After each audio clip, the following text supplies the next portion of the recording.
another recipe for my family. So, I'm gonna cook sinigang ulo ng salmon. So, there, nakita niyo yung bawang sibuyas, luya, kamatis. Yan, the favorite of my son, labanos, and gabi, at mustasa. So, hindi ko na na-share yung video nung kung paano ko finried yung ulo ng salmon. So, this is one of our favorite recipe. Lagi kong dinuluto. So, sampalok, dahil masarap ang natural na asin. So, we will start to cook it. So, you can use the oil kung saan mo pinarito yung ulo ng salmon. And then, inuna ko yung luya para mas malasa. And then, bawang. And of course, and then stir it.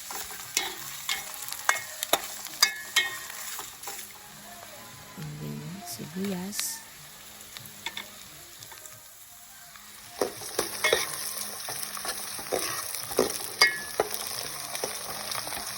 May konting patis.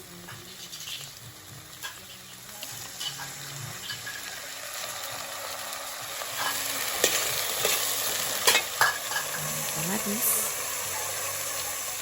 Or tomato. And then you can add water. At lagyan natin ang gabi. Yung ulo ng salmon. Lagyan ng sampalok. Sampalok. Nilagay ko rin yung buto ng sampalok. So, masarap kasi pag meron siyang buto. And, konting asin.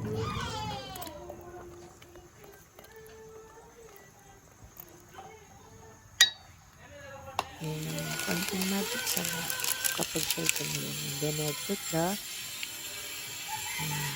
yung favorite labanos. So, yun na yung ating sinigang. So, add mo natin yung sili. And then, it's mustasa.